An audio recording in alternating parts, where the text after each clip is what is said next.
Evet, Tire'deyiz.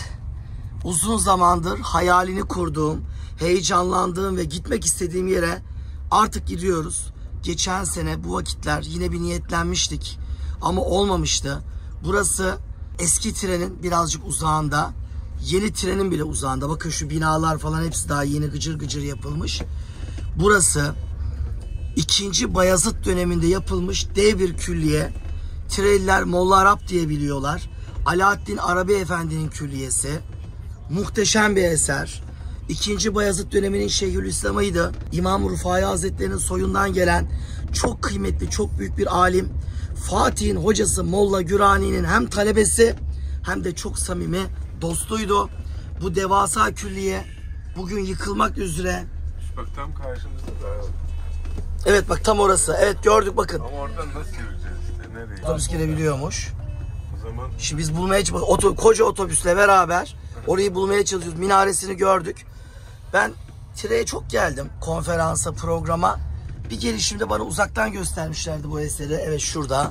Tam şurada. Şu çamların arkasında. Orayı bulacağız inşallah. gördük ama. Haydi bakalım. Bütün grubumuzla beraber heyecanla.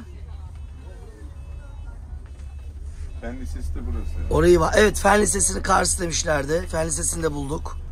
Yalnız burada güzel olan şey ne biliyor musunuz? Yeni Tire buraya kurulduğu için bu caminin ihya edilmesi artık şart.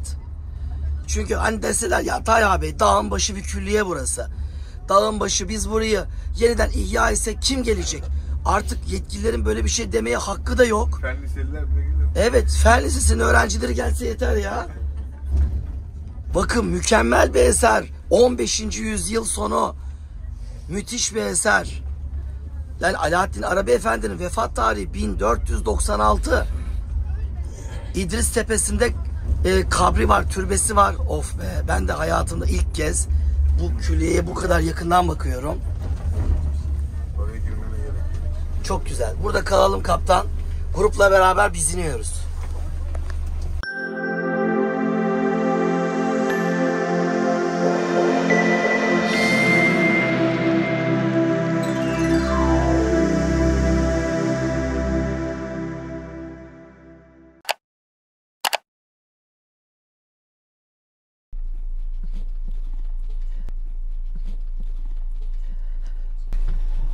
Efendim hele şükür geldik. Burası son derece önemli, son derece özel bir yer.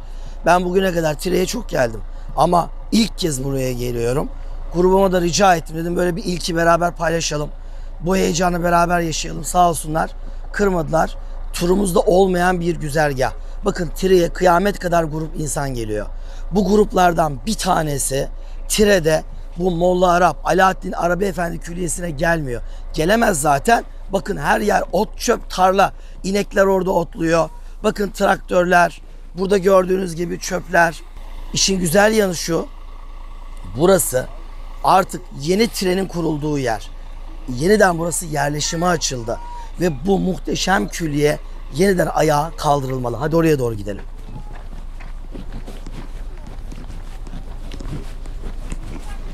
Aa şey bu.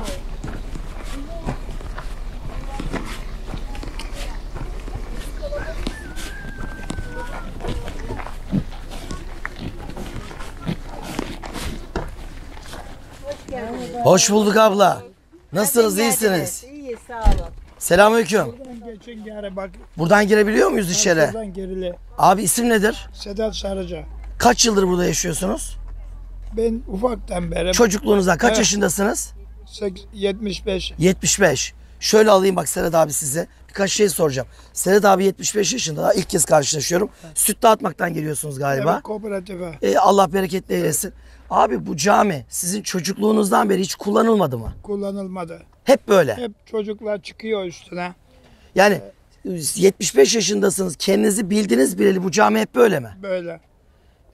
Ali Busam yakıldı. Belediye temizledi diyor. Heh. Yapılacak dedi. Şey yapacaklar dedi. Makuflar. Yapmadılar. Ha. Evet. Tamam o 2015 yılındaki protokol dönemi olması lazım. O 7 sene önceki. Şimdi hiç temizlik de yok. Öyle duruyor. Böyle duruyor. Evet. Peki şimdi burası galiba yeni Tire mi? Bir sürü evler mevler gelmiş buraya. Evet. Ta aslında çok güzel. Burada hep Bahçeydi buralar. Hep Evet. ev oldu Ha, yani. imara açıldı buralar. Evet, evet. Tamam, imara açılmış. İnsanlar gelmiş. Camide yapılsın. Evet. Cami cemaatine kavuşsun. Doğru. İyi olur değil mi? Tabii. Abi çok teşekkür ediyorum. Oldu. Sağ olasınız. Hadi iyi Hayırlı günler. günler. Hayırlı günler. Yani şu videoyu yaptığıma bir kez daha sevindim. Neden? Yani burası, benim korkum şuydu. Hep uzaktan bakıyorum ben bu külliyeye yıllardır. Uzaktan takip ediyorum. Ya burası böyle dağın başı bir yerse, o eski yerleşim, yeni yerleşim değişiyor ya bazen. Öyle bir durum varsa böyle bir yere hani restore edin desek, yetkililer diyecek ya Talha Bey dağın başı. Biz burayı restore etsek kim gelecek diyecek. Şu an böyle bir bahane de yok. Yani resmen yeni tire buraya kuruluyor. Bunun arasında bu muhteşem eser. Giriyor muyuz içeri? Var mısınız? Varız. Ot, çöp, böcek, her şey var içeride yalnız. O zaman hadi buyurun geçelim. Ve bir ilksiniz ha, söyleyeyim size. Hep beraber giriyoruz. Hanımefendiler, birbirimize yardım edelim. Buradan çıkmak etmek biraz zor olacak ama. Aman ya Rabbi, çok güzel bir eser. Bak ilk kez geliyorum ben bu kadar yakından. İlk kez. Çok güzel bir eser ya. Bak Roma döneminden kalma taşlar falan var, lahitler. Şimdi burada bir duralım. Burada bir çok kısa bir duralım. Ben size Alaaddin Arabi Efendi'den birazcık bahsetmek istiyorum. Şimdi efendim, her şey neyle başladı biliyor musunuz? Her şey bundan 5 sene evvel benim sizin gibi bir grupla Eyüp'e gidip teleferikle yukarı çıkıp Piyaloti kahvesi var ya, o kahvenin duvar dibinde bir türbe var, yıkık bir türbe. O türbenin yanında durup Piyaloti Türk dostu, bu zat Alaaddin Arabi Efendi Türk düşmanı dememle başladı.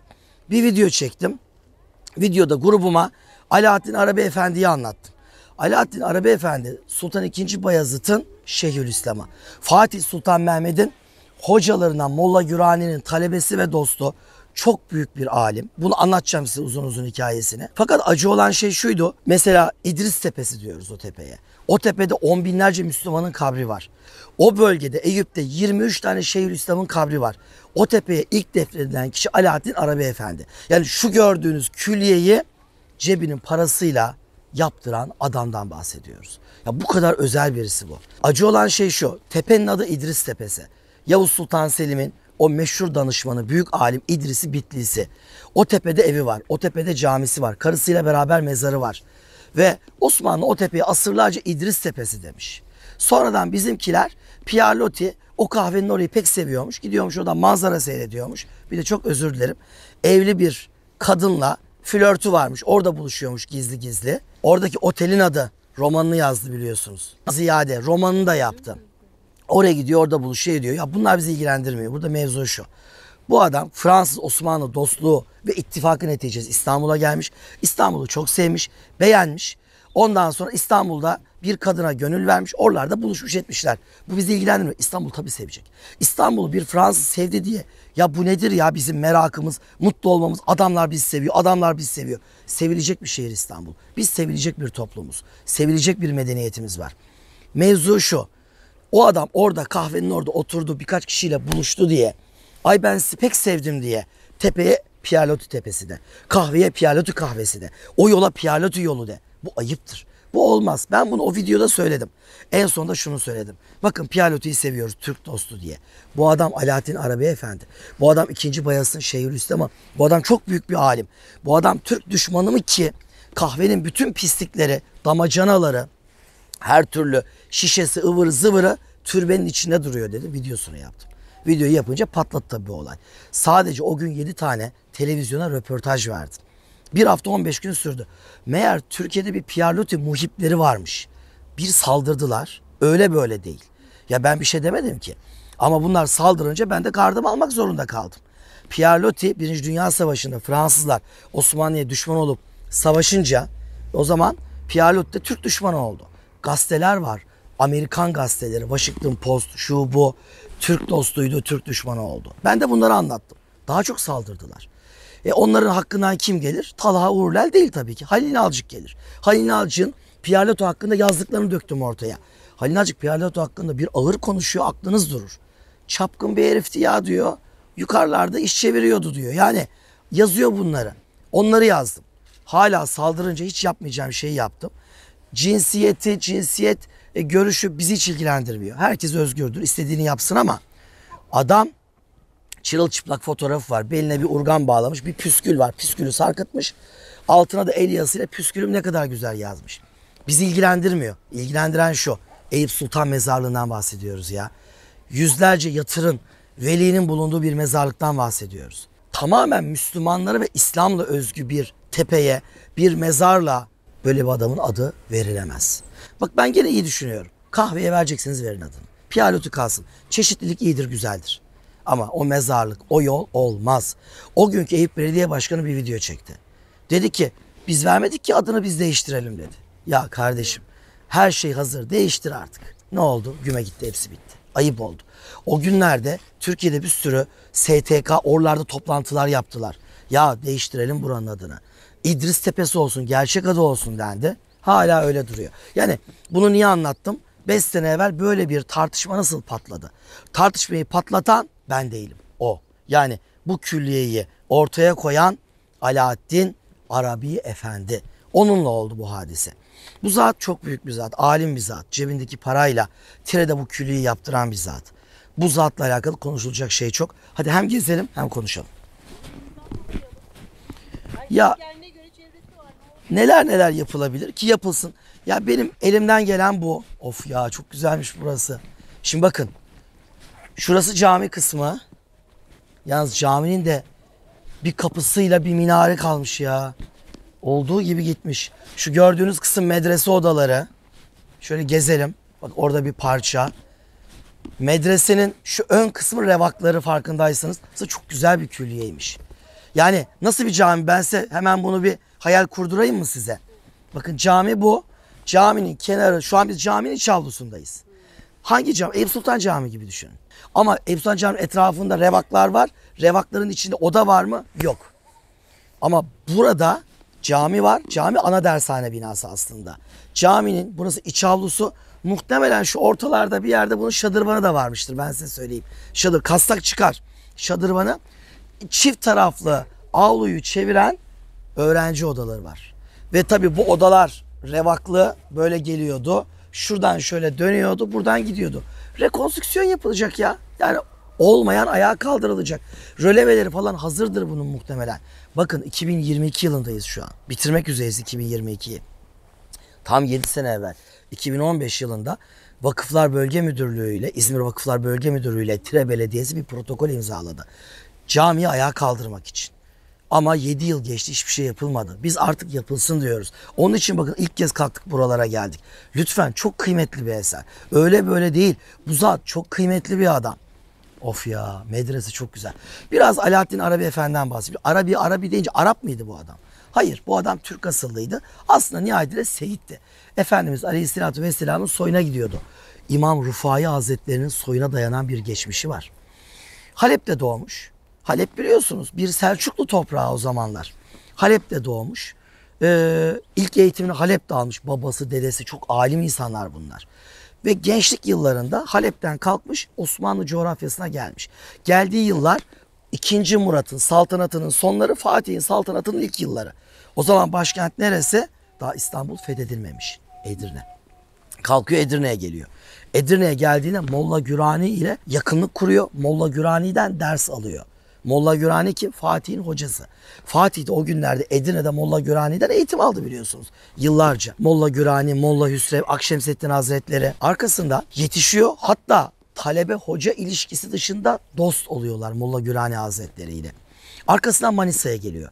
İşte ya Halep'te doğdu, yetişti, Edirne'ye gitti. Tire ne alaka? Sorusunun cevabı. Sonra Manisa'ya geliyor. Uzun bir süre Manisa'da kalıyor. Normalde ciddi bir medrese hocası, alim. Ya Taftazani'nin meşhur alim El Tenvir diye bir kitabı var. O kitabı ezbere biliyor. Oturmuş böyle talebeleriyle. Ezberinden her gün 4 sayfasını cümle cümle okur. Öğrencilere ders verirmiş. Alim bir adam. Aynı zamanda çok da inançlı bir adam. Yaşantısı muhteşem. Çoğu geceler 100 rekat nafile namaz kılmadan uyumazmış. Nafile namaz kılıp uyuyor. 1-2 saat uyuyor. Teheccüde kalkıyor. Sonra bir daha uyumuyor. Böyle bir zattan bahsediyoruz yani. Hakikaten çok alim bir zat.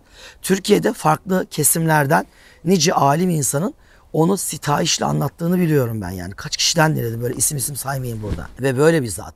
Manisa'ya geliyor. Manisa'da Sipil Dağı vardır. Manisa Dağı. O dağın tepesinde yazları uzlette vakit geçiriyor. Talebe yetiştiriyor. Hatta meşhur bir olay anlatılır. Bir gün o Manisa'nın köylerinden birkaç grup toplanmış. Onun böyle ibadet ettiği o dağa gelmişler. O dağ yanına sohbetine geliyorlar. Geldikleri sıra oradaki zatlardan birine diyor ki sizden bir necaset kokusu geliyor diyor. Efendim ben temizim, bir koku yok, bir şey yok falan diyor. Hayır bir koku geliyor diyor. Sonra bir bakın üstünüze diyor. Adam da üstünü ararken ederken iç cebinden bir kitap çıkarıyor. Kitap Şeyh Bedrettin'in kitabı. Diyor ki bu kitabı okuma evladım diyor. Bu kitap çok sıkıntılı bir kitap diyor. Çok problemleri var bu kitabın diyor. Varidat kitabı Şeyh Bedrettin'in. O da diyor ki, o da itiraz ediyor. Hayır böyle bir şey yok diyor. Ben güveniyorum diyor. O sırada adamın köyü Karşıtepe'deymiş. Oradan bir ışık yükseliyor. Bir bakıyorlar adamın evi yanıyor. Yani bu zat keramet ehli bir zat. Ben size şu an onlarca kerametini anlatabilirim. Alaaddin Arabi Efendi'nin Manisa'da uzun bir süre kalıyor. Tabi bu arada Manisa'da durmuyor. Manisa'da kalıp oradan Manisa ve İzmir'in ilçelerini, kariyelerini, köylerini geziyor. Tire'yi çok seviyor ve burada bir ihtiyaç olduğunu görüyor. Kervan yolları buradan geçiyor. Burası biraz ıssız, tam talebe yetiştirmeye müsait. Burayı kendi parasıyla yaptırıyor. Çok önemli bir şey. Medreseli bir cami yaptırıyor. Şu medrese odaları, yakından bakalım şu medrese odalarına. Çok güzel bir eser ya. Bu eserin yapıldığı yıl kaç biliyor musunuz? 1480'ler. 1480'ler. Bakın şurası neresiydi? Son cemaat yeriydi. Son cemaat yeri. Şuradan kemerler böyle geliyordu. Bakın zaten şurası belli. Duvar burada. Kazıldığı zaman burası ortaya çıkar. Bakın şu gördüğünüz duvar ne? Şu revaklı bölümün duvarı. Yani caminin iç avlusunu medreseden ayıran duvar. Bu kemerler böyle geliyordu. Şurada direkt birleşiyordu. Ve bu da öğrenci odalarıydı. Odalara şöyle bir bakalım. Bak odalar sağlam duruyor. Odalarda hiçbir sıkıntı yok. İçeride ocaklık bölümleri var. Ocakların yandığı bölümler. Şöyle bir gezelim odaları. Bakar mısınız? Odaların aralarından künkler, borular dönüyor. Muhtemelen bunun yanında, yani ben görmedim şu anda gözükmüyor ama belki arka taraflarda vardır. İlk kez geliyorum. Bunun yanında bu medreseli cami tekkesi varmış. Kervansarayı varmış. Hamamı varmış. Hamamın sıcak suları muhtemelen bunların içinden geçiyor. Var mı arkada? Kadın dedi ki ileride bir hamam var. Yıkık, hep küçüklükten beri çok eski bir hamam olduğunu söylüyorlardı ama üzerine ev yaptılar dedi. Bak yeni duyuyoruz sıcağı sıcağına. Grubumuzdan bir hanımefendi. Orada benim az önce konuştuğum bir amca vardı ya, onun eşi. Eşiyle konuştunuz değil mi? Bir hamam vardı, üzerine bina yapıldı. Evet. Biz uyursak bu caminin, bu medresenin üzerine de bina yapılır. Benim anladığım burası kupon arazi olmuş. Baksanıza evlere jilet gibi hepsi. Trenin şu an en pahalı evleri yapılıyor. Yarın bir gün uyursak burayı bir takım bu konuyu ciddiye almayan, önemsemeyen müteahhitler yer burayı. Burayı alır yerler, üstüne de apartmanları dikerler. Bundan 50 sene 100 sene sonra benim gibi kel bir tarihçi gelir buraya. Der ki şu apartmanın olduğu yerde böyle bir şey vardı. Ah vah der. Herkes de uzaktan böyle timsah gözyaşı döker. Lütfen ayağa kaldıralım. Şöyle bakıyoruz. Tabii duvarlar boyanmış. Allah Allah, halka var ya. Bakar mısınız bu halka o tarlada ne için kondu acaba? Bir dakika, hayvan damı olarak kullanıp buraya hayvan bağlıyor. Lütfen ya, böyle bir şey olur. Tabii böyle olursa olur. Ne yapsın adamlar sağda solda? Ahır olarak kullandılar muhtemelen. Bu onların, ben size söyleyeyim. Ha evet, doğru. Bakın. Ocağın içinde halka olur mu? Yok, olmaz.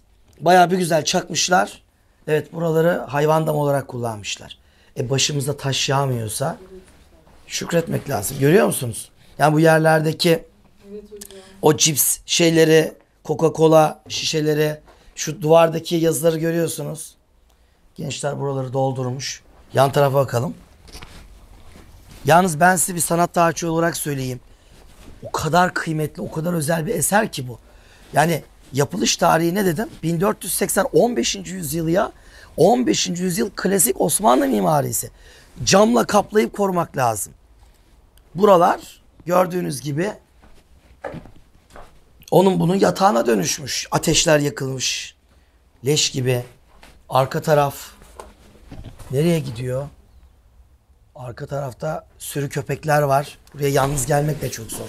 Yalnız duvarları görüyor musunuz? Künkler, demek ki hamamın sıcak suları buradan geçirilip ısıtma amaçlı da kullanılmış buralar. Evet. Medrese böyle. Cami. Bakın camiyi de bir anlamaya çalışalım. Bakın yerde çok ilginç mermerler var. Demek ki medrese böyle geliyordu buradan buraya. Aa bir dakika ya. Bu cami terste planlı olabilir.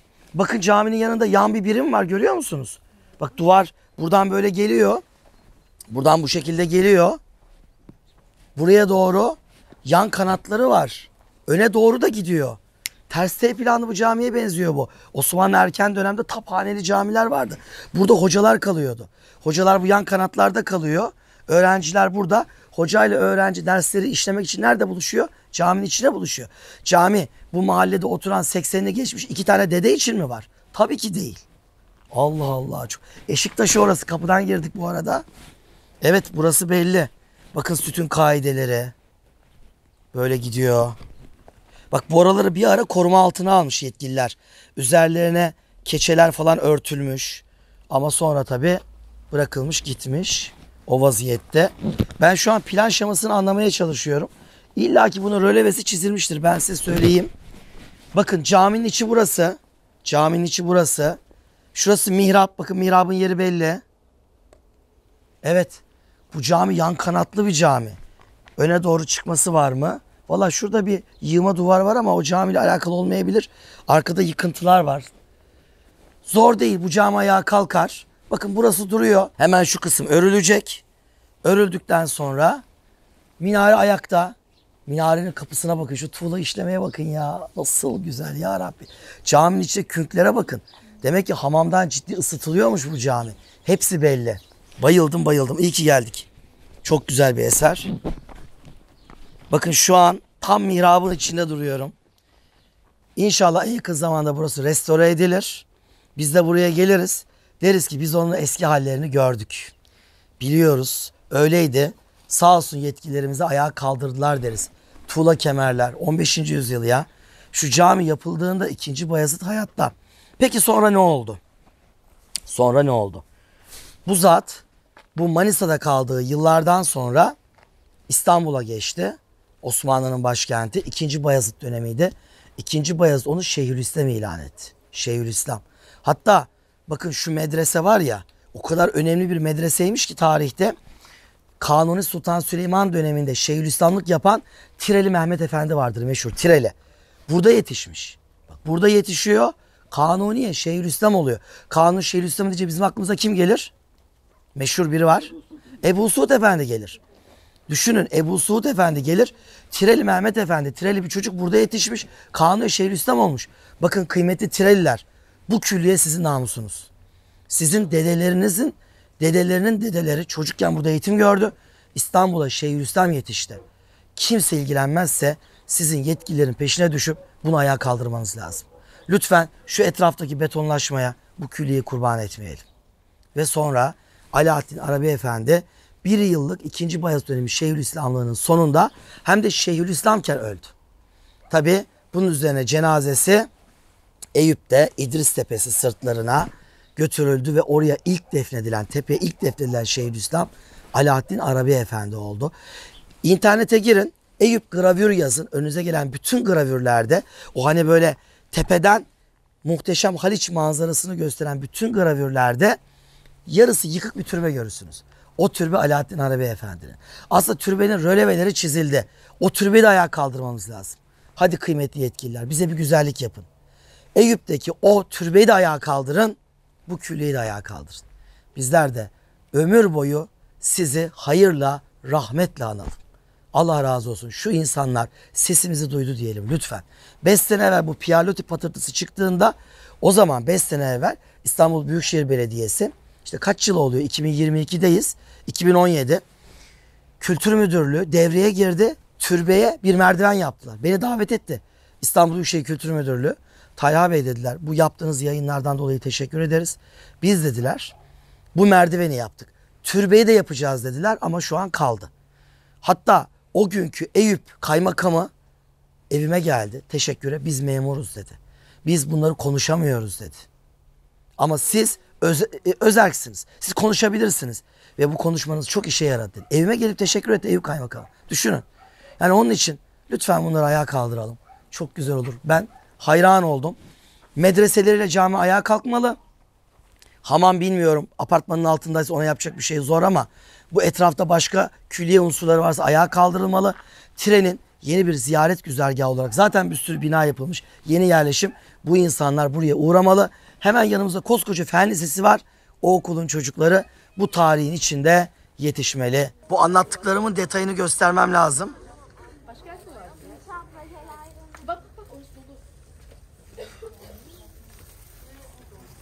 Zehra götür.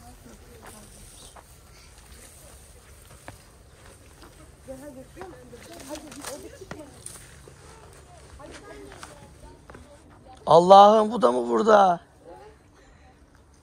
Belki o bir genç kız olacak, gelecek, diyecek ki annemle babamın katıldığı o yayın sonrası burası ayağa kaldırılmış diyecek.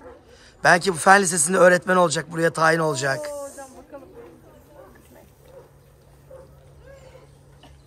Diyecek ki annem bu caminin içinde böğürtlen varmış, böğürtlen yemiş diyecek. Tam bu mihrabın solundaymış hatta böğürtlen diyecek.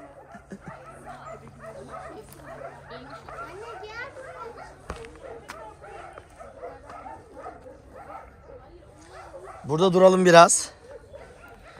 Aa inanmıyorum, burada bir mihrap daha var. Şu da mihrap. Demek ki yan oda mihrabı burası. Şu da mihrap.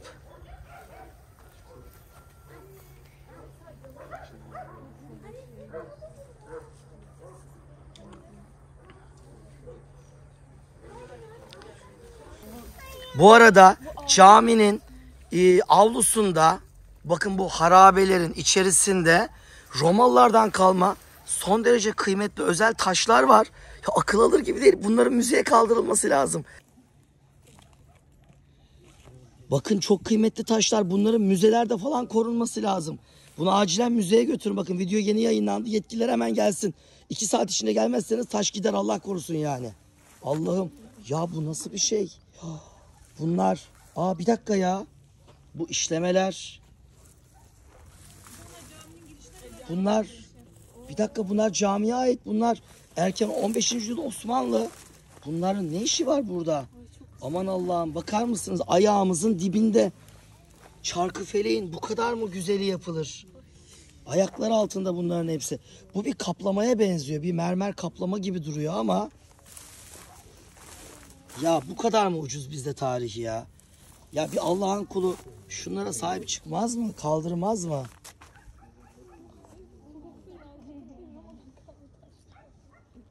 Bekletiyorum, kusura bakmayın valla. Köpek olayı olmasa hadi gidin geliyorum arkanızdan diyecektim ama mecburum. Hocam yok ya, size sahip çıkmak lazım hocam. Bunlar değiştirme bakın Romalılardan. Bir de şu medreseyi yakından çekip hemen geliyorum.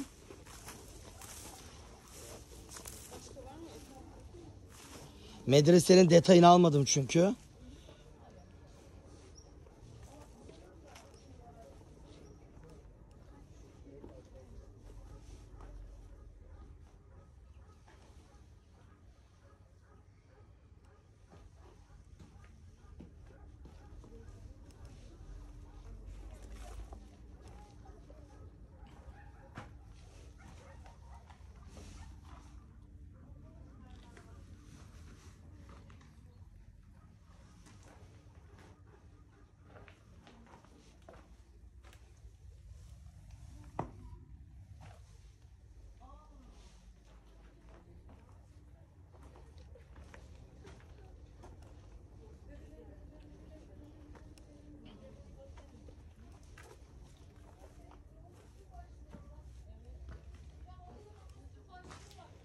Sütun başı mı var? O tarafa hiç girmedik. Oraya doğru da geleyim ben. Bir dakika, hemen geliyorum.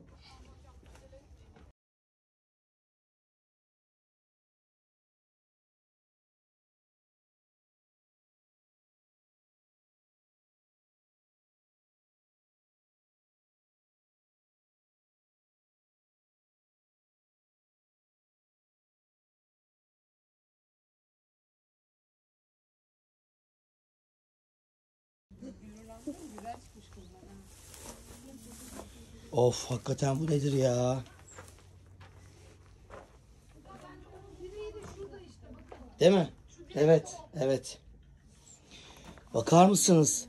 Medrese odalarından birinin içerisinde yarım bir Roma dönemi sütun başlığı. Son derece kıymetli. Ama duvarlara çakılmış olan bu çiviler belli ediyor. Buralar zamanında ahır olarak kullanılmış. Aman Allah'ım. Biz bir dakika dün Efes Antik Kenti'nde gördüğümüz levhaların bakın aynısı. Demiştim ya size. Hani iki tarafından böyle kıvrım gibi geliyor maça.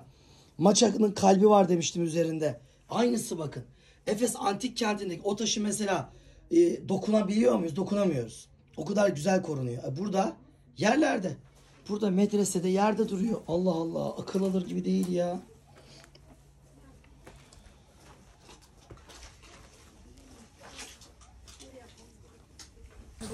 Bir yakından bir daha söyler misin? Tamam. O hanımefendi nereye gösterdi? Hanımefendi tam şu üzerine böyle çanak olan o binayı gösterdi. Altı taş, üzeri böyle tuğla. Orada dedik yani küçüklüğümüzden beri hep burada yıkık bir hamam, böyle eski bir hamam olduğunu söylüyorlar. Ama sonra üzerine bina yaptılar dedi. Yani Alaaddin Arabi Efendi'nin külliyesinin hamamı şu an bu gördüğümüz evin altında. Evet. Yetkililere duyurulur diyelim. Bakın Tire'de Yoğurtluoğlu külliyesi var. Şimdi bu külliye aslında Alaaddin Arabi Efendi külliyesinin ayağa kaldırılmasıyla alakalı çok güzel bir örnek. Bakın giriyoruz içeri. Tireliler, özellikle yaşını başına almış Tireliler bu külliyenin eski halini bilirler. Bakın siz Tireliler olarak böyle bir mucizeyi gerçekleştirdiniz. Yavukluoğlu ya da Yoğurtluoğlu Hanı denilen bu külliye camisi bu vaziyetteydi. İçeri her giren lütfen bu siyah beyaz fotoğraflara baksın. Bakın cami bu haldeydi. Gördünüz mü? Avlusuna bakın. Yani az önceki yapıdan daha iyi değil. Medrese odalarının çoğu yoktu. Medresenin en ucunda rasathane kulesi bu vaziyetteydi. Ve bu yapı gıcır gıcır bu hale getirildi. Şu gördüğünüz yapı restore edildi ve işte bu hale getirildi. Resmen %80'i yerlerdeydi ve ayağa kaldırıldı. Bakın pırıl pırıl. Ki burası eski Tire. Ya bugün buranın etrafında yerleşim artık az. Hani dağ bayır oldu buralar. Ama şu an Alaaddin Arabi Efendi'nin orası pırıl pırıl. Ayağa kaldırılmış. Bakın nasıl güzel. Herkes gelsin bir konuşalım burayı. Az önce Alaaddin Arabi Efendi'nin külliyesini gezerken ne demiştik? Caminin avlusunda ne vardır? Muhtemelen bir şadırvan vardır demiştik. Bakın burası Yoğurtluoğlu Külliyesi ve avlunun ortasında bir şadırvan söz konusu. Yani bakın bu külliye 15. yüzyılda yapılmış bir külliye. O da 15. yüzyıl. Yani o yapılırken aynı anda bu gördüğünüz külliye de yapıldı. Ve pırıl pırıl ayağa kaldırılmış oldu. O da kaldırılabilir. Az önce Alaaddin Arabi Efendi Külliyesi'ni gezerken yerde yatan sütunlar gördük. O sütunlar nerenin sütunlarıydı?